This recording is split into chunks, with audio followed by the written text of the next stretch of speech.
It's not something that is often celebrated with dedicated time and exploration, yet without it, no company would survive. I'm talking about a company's staff, its people. Hello, and welcome to The Drawing Board, a WATG podcast. I'm Monita Rajpal. In this series, we will introduce you to some of the incredible people who share their valuable time, skills, and creativity with WATG, and who make it the world-class architecture and design firm that it truly is. Here we explore the unique lives and stories of these talented people and get up close and personal with them. What did the path to WATG look like? What kind of toys did they play with as kids? And what makes them who they are today? My guest today is Tiffany Lee, Senior Associate and Operations Director at WATG Honolulu. Tiffany has been with WATG almost from the start of her career some 2 decades ago. After studying architecture at the University of Hawaii, she embarked on a career that has seen her manage and guide WATG's flagship studio and its projects to the thriving, modern, and innovative place it is. Home to WATG's Ohana, or family, WATG Honolulu is essentially where Tiffany spread her creative wings, finding her own creative voice and expression, one that sees her designs come to life in a very different way. Tiffany joins me from Honolulu. Tiffany, welcome. Thank you so much. First of all, tell me about your role at WATG. I am a project manager and I'm also the operations director of the Honolulu office. So that means I mainly manage my team and make sure that the work that the client wants us to do gets done by my team. You're based in Honolulu, as you said. That's where the company was founded. Is there a sense of, is the word reverence, responsibility, pressure that you are basically where it was headquartered for a very long time? Not really. It's more of a pride thing. Actually, we're very proud of the fact that our company started in Hawaii. We understand that a lot of the basic design principles that our founders started are the way that they are because of where we live. So we feel that like a lot of the early hotels and a lot of the early designs were based on open air concepts and very sustainable design concepts because of the environment and the weather that we have. Mm. And so we try to uphold those kinds of principles in the projects that we do today. Where in the US are you from? I was born in Chicago and then I was pretty much raised in Hawaii. Is that home? It is home. And I think, when we're in our early college days, everybody wants to leave. And I think everybody tries to leave. But I think the more that we leave, the more that we understand how important it is to live in Hawaii. I think we take it very much for granted that we can just go outside and enjoy outside life every single day and feel the earth and feel the sun. And I take that for granted when I visit other places when it's so weather prohibitive about it's being too hot outside or too cold and we're not able to go outside. Yeah. So I think that ability to just feel the exterior is very, very important. I think that's something that I really cherish that I live here in Hawaii. How do you feel it has shaped you and the perspective you have of the world? Well, in architecture, we're always very focused on an inside and outside experience. So as much as it is important, because architecture is basically a structure for a human body. So that's everything. That's all we're trying to create. What brought you to architecture? What drew you to it?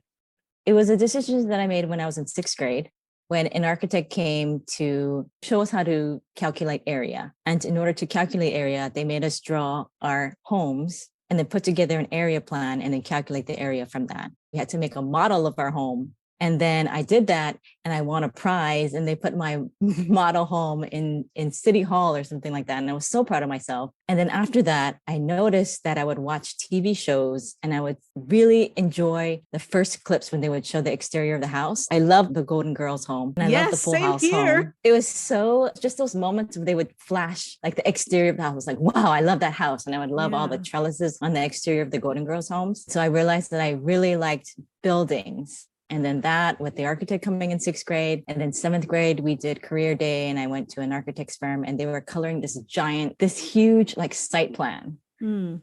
just with markers. And I was like, wow, that's so exciting. All the markers and everybody was just like coloring by hand on a communal table. Then I took architectural drafting in high school, and then that was it. I just loved the precision of it, but Mm. then also it's an art as well. Yeah, it definitely is. And I think that's like, I do have a creative side, but I also do have a very organized side. So I think melding those two kinds of things together in my mind just made architecture very fun and very fulfilling for me. It's interesting that you say that, because also in the role that you are, there's a balance between the creative and the disciplined leadership side too. It's almost as if it could be seen as that there are two sides of the same pendant, or do you feel that they are completely different? I always say, if there's a problem, design your way out of it. There's always a design solution for something. So no matter what it is, design a solution around it. And it could be like a creative way of thinking about something or getting out of a situation, just like thinking outside of the box. That's how we Mm. always think about it. I used the expression or the word pendant instead of coin in my last question, specifically because I understand you're also a jewelry designer. Yes, I am. Tell me about green tea leaves. Green Tea Leaves is a jewelry line that I have designed, and it's very simple, modern, and minimal metal. And where did this come from? Where did this idea to have this jewelry line come from? It came from the fact that it was probably in the early 2010s when I was trying to find very, very simple pieces for myself, but there was nothing there. Everything was a little bit bedazzled or like ornamental. I was telling this to my friend who actually does some metalworking, and she just said, just make it. So she taught me just like the basics of metalworking, and I loved it. And I started making a lot of jewelry, but you find that jewelry making is a very unsustainable Mm. hobby because you Mm. have so much of it and you try to give it away to all your friends. And then I'm sure they got tired of it. So one of my other friends also was making jewelry. So she invited me to do a trunk show or just like a craft fair. And then I did that, and that was great. And then I just started from there. And what has that done for you from a creative perspective? It's very, very valuable to me Mm. in my creative career, but also just in my life, because I don't think I'm breaking any hearts by saying the creative field is very difficult, especially one that we have to do for clients. Like everything that I design is for my clients and then for my senior designer or for my senior leader. So it's nothing that you're particularly in control of. Mm. And it gets very difficult when we lay our hearts on the line and then they're, you know, cut up into pieces. And then the next time we have to go in and do it all over again. So I Yeah. think, and also too, I was very design focused early in my career, and then it changed to be more managerial. And then Mm. now I do operations for the Honolulu office. So a lot of my time is spent not on creative pursuits, but more on managing and making sure that everything is in line. So Mm. I found that I had a lot of creative energy that just needed to be somewhere. Yeah. And so it's very balancing that I have the work that I have to do, and then I have another creative outlet that I can pour my leftover creative energy into it. When you're making jewelry, when you're creating, working with your hands, where does it take you emotionally? So metalworking is a very tactile, and it clears my mind because it's something that you're doing physically with your hands. But then also there's a fair bit of precision in it because of the way the metal works, and then the heat applied, and then the timing that is involved in a lot of the metal smithing. And so it clears my mind in the way that I have to focus on all those kinds of aspects in order to make a piece of jewelry. But at the same time, it's a very quick process because architecture sometimes takes a very long time. So you don't Yeah. see your finished product until many years down the line, and or there's revisions and then things that you have to do over and over again. But in jewelry work, it's very, very quick. So it's just Mm. like you can finish one piece, or you can reiterate and redevelop the same piece very, very quickly. And then you have a finished product that you're happy with in a very quick amount of time. You said something really interesting in that when you are designing, say for work, it isn't yours, right? The Mhm. ideas, part of the ideas come from you. It's a collaborative process. But at the end of it, it doesn't belong to you. It belongs to the Mhm. client. It's also their opinions too. Yeah. It's like what they want. So you are designing, and that's the service that we provide. Yeah. We design whatever's in the client's mind, and we bring it to life. How do you not get attached to it? Or do Oh, you you get do. attached to it? You absolutely do. Yes. Yeah. And then that's what I meant when it is heartbreaking sometimes when you have the greatest idea what in your mind. You think Mm. it's the greatest idea and it's something that your client doesn't agree with, then that's it. Yeah, that's really hard, It is. right? I think people in any creative field would understand and would be able to empathize because you put your heart and soul into something. And Mhm. if it's out there for judgment, it's difficult. But with your jewelry, that's just you, isn't it? That's just all you. And Yes. you have full control and ownership over that. Yeah. That's one of the most valuable things too, is because I have just complete creative control in just one aspect of my life. I don't have to rely on anybody else's opinion. Yeah. I mean, I do because it is a business, but for the most part, I don't. I just make whatever you want to make, and then just that feeling of complete autonomy really helps balance out the ups and downs at work. And also too, because I do operations.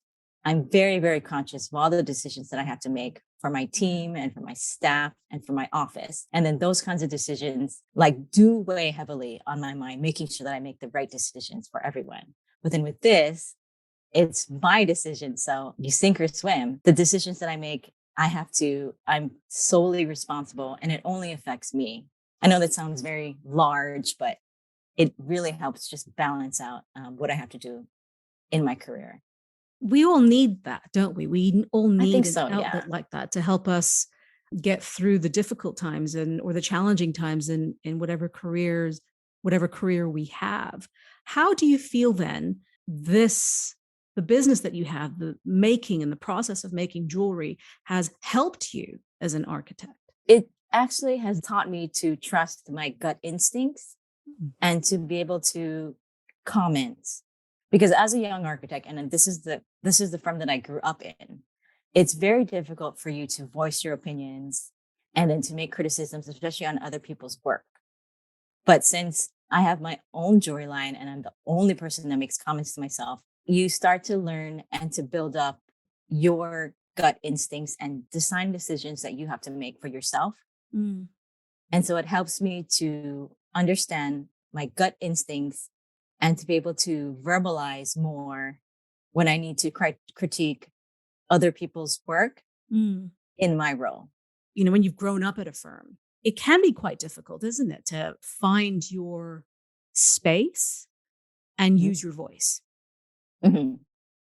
How else have you found that you've been able to create that place for yourself?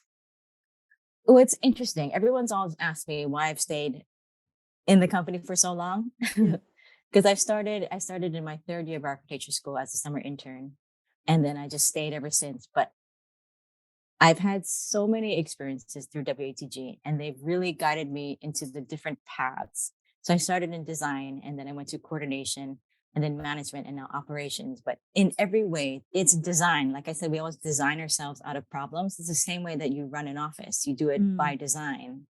I've had really great mentors throughout the company that we've always allowed people to share what they're doing and what they're thinking. And I think Mm. that's something that's very valuable and something that it's very prevalent through all the studios at WATG is that the design work that we do is always team based. We've also encouraged our young designers to participate in the design process and that they know that, well, we have to get work done and they have to do what their assignments and their tasks are. We're always open to seeing what they also contribute to the project. And that's very exciting for us. And we always tell them that's why we hired you for to bring a young and new perspective to the project. And I think all those kinds of ideas that we work when we work together in a studio based setting, it always makes projects better. On every project, especially when it's in a new region, we always Mm. spend probably a day just doing some research about the culture, the background of the place.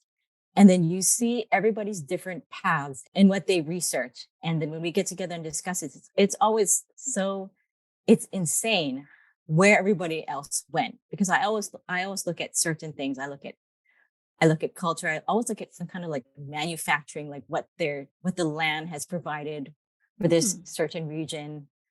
And then I look at art and crafts. I look at like the fabrics and the patterns, and everybody else goes so many other different ways on what they've researched in this area. And it always comes out so interesting to me where everybody else's minds went. And then those kinds of backgrounds and those kinds of interests coming Mm. together and bringing all those kinds of different things into a project makes it very, very valuable. And so we've really understood projects from all kinds of different perspectives. What kind of projects do you enjoy working on, or do you feel that you really gravitate towards? I don't think it's so much more of the project. I think it's more of the places that we Mm. have. Well, we design in the most beautiful places in the world. We have to be very sensitive, and we have to design for the environment and for the culture that we're in. Mm. And I think that sense of responsibility and upholding that throughout the design process is very valuable to us. And I think we do a really good job of it too. What was your childhood like? Do you come from a big family? Just the three of us. It was my sister and my brother. And there was always, my brother and I are very similar because we always try to make things. Mm. So whatever we had, we always tried to make it ourselves. It's just the notion of trying to do it on your own in a Mm. creative way was really fun throughout my childhood. Where do you think that came from? This idea that you could make things or do things on your own, that you could create things on your own, and that you had this spark just to build. Actually, my father is a dentist, but he was also a painter.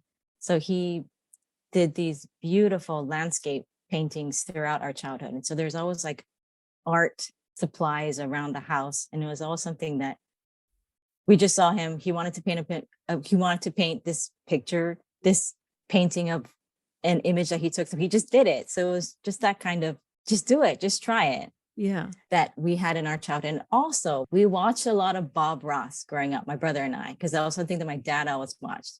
And so we always watched it with him.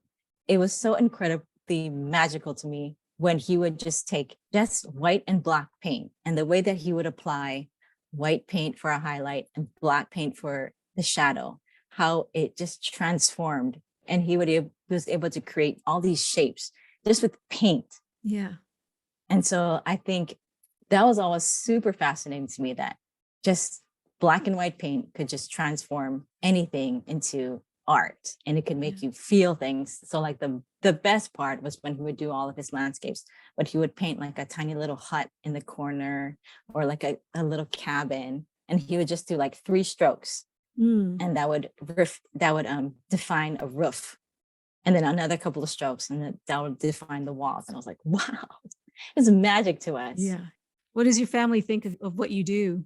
Oh, well, my family is actually, they're a bunch of dentists. Yeah. So I'm the only architect in all of them. So they do find it quite fascinating. Yeah. But we know that even amongst the dentists in your family, that they are creative too, right? Yeah. Yes. Creative solutions. Yes. Yes. What do you still want to achieve in your professional life and in your personal life?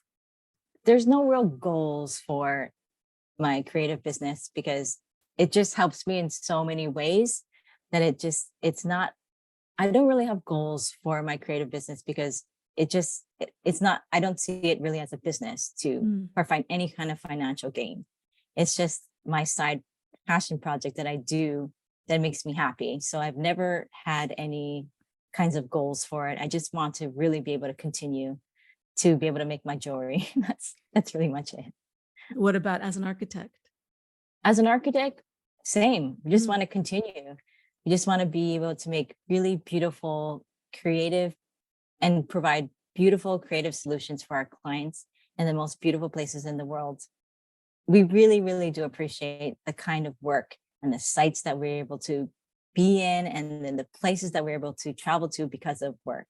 I'm really appreciative of that. And I just want to continue. I want to do some quick fire questions. Mhm. So let's have some fun with it. Okay. All right. Tell me about some jobs you've had in the past. I haven't had very many jobs at all. I was quickly indoctrinated into the family business, which was my father's dental practice. So I actually was a dental assistant for about 6 years, um, through high school and then college. And then I became a architectural intern at WATG in my third year of architecture school. Well, you've got beautiful teeth too, so it's Thank a you. good thing. It's done well. What did you grow up believing? Grew up believing, just try it. Just do it. Just try it. See what happens. What were you taught was fundamental to a fulfilling life? Just be happy. I think we try so hard comparing ourselves to other people and trying to find happiness through other people's eyes Mm, or what other people think is important. But if you just live your life and be happy in your own life, that's that's the secret of happiness, I think. yeah. Beverage of choice? I love a good tea Oh, yeah, and me very too. much into teas. Yes. Favorite meal? I'm not much of a foodie. I eat basically to survive. So that's not a really good question for me. I just eat anything. I'm not picky. What feeling are you searching for most when you're working and creating? Well, it's just everybody in a creative field, that when you create something so beautiful and that you've completely nailed it, there's this feeling of complete joy Mhm. that comes over you. And it's that feeling. So it's like anything that you do, like you make something, and both in both worlds, in architecture and also in my creative business. And you know it. You don't need someone else You to tell know you, it. right? You just Yes, you know it. know it. You Yeah. you just feel this like rush of energy through your body. You're like, wow, this is so beautiful. Yeah. Yeah, it's true. It's like Yes. this adrenaline, isn't it? Yeah, it Um, is. Texting or talking? Definitely texting. I I'm the if we could same. if we could text this entire podcast, it'd be so much better, I'm sure. Now that would be an experience, right? An IM podcast or something, or DM podcast. Fiction or nonfiction? Fiction. I have so many nonfiction books. Well, exception. I do like how-to books. My Mm. favorite book when I was growing up was the childhood make and do encyclopedias. Mm-hmm. And I do love cookbooks. So those are the only nonfiction books. But other than that, it's fiction. Wait, Everyone has always sent me so many books about how to be better at this and this and this and this. And I try to read them. I really do, but I can't get past them. but you've got so many cookbooks, but you're not a foodie. I do enjoy cooking Yeah, to sustain myself because that is also creative. It's creative. it's true. And I kind of look at that as, the base recipe. And then you can just try other things. If you were writing an autobiography, what would the title be? Oh, just be happy. Just do Yeah, it. just Just do it and try be it. happy. Try it. It'll work out. I'd read it. I'd read it. Tiffany, thank you so much. This Thank has you been so fun. much. I really Thank appreciate you. it. Thank you. I appreciate you too. Thank you.